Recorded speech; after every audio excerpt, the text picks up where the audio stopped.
Hi guys, Genine here at Ecomindz Clinical Hypnotherapy in Gregory Hills, Sydney.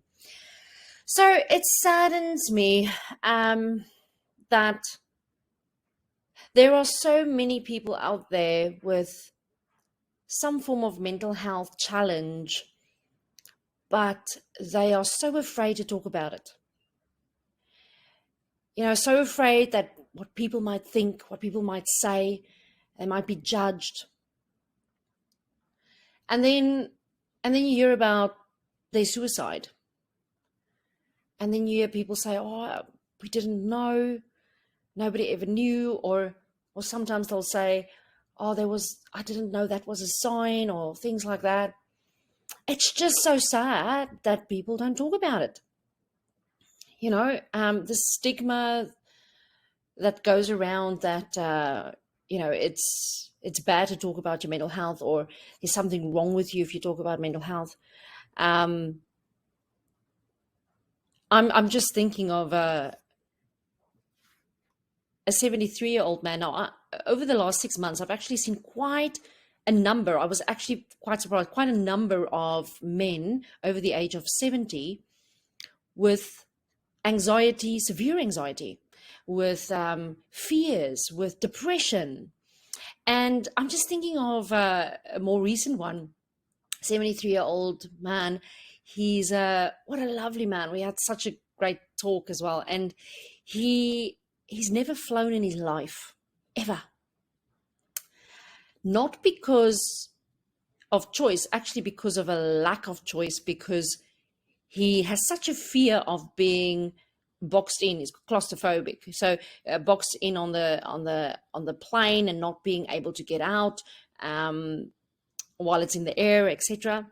That he's avoided going to visit his friends in other countries, avoided going on holidays, most likely also used excuses other than I have a fear of getting onto the plane.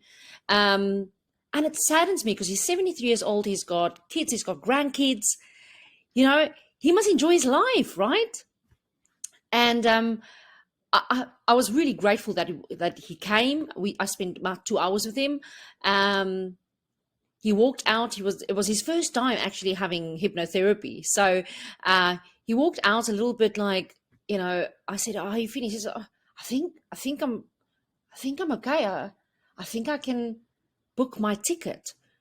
But he looked a little like flustered, like a lot of people do when they after their first hypnotherapy session. I was the same. I remember my first time. I was standing in the shop about an hour afterwards, and I was staring at the aisle, and I just was staring and just like in a daydream, and then I would kind of become aware again and go, okay, so what was I looking for in this aisle? And then I couldn't remember. And then I would find myself just staring again in a different aisle. Oh my word, insane. But anyway, I phoned him a week later and he told me, Genine, I'm super excited. I've booked my plane ticket and I'm actually looking forward to it. Now, you know what? There is no job in the world that gives you, well, sorry, for me, gives me more satisfaction than being able to help someone that's been almost shackled in for so many years, that has now gone and said, I'm free. I can actually now, he's now freed himself. He can now go out and he can actually now go to other countries and go on holidays and flights and things. Amazing. And I can assure you this is obviously also going to be in other areas of his life. He's going to see a difference. But it saddens me that people don't talk about it. And that they might feel that they have to wait so long before it actually comes out. So I want to encourage you to talk about it. And if you know someone that it's avoiding things, although they're giving you whatever excuse it is, ask them and make them feel comfortable and give them that open space to talk about it so that they can get help. All right, guys, I hope everybody is doing well. And, obviously with everything going on in the country or in the world, under the circumstances, I hope everybody is doing well.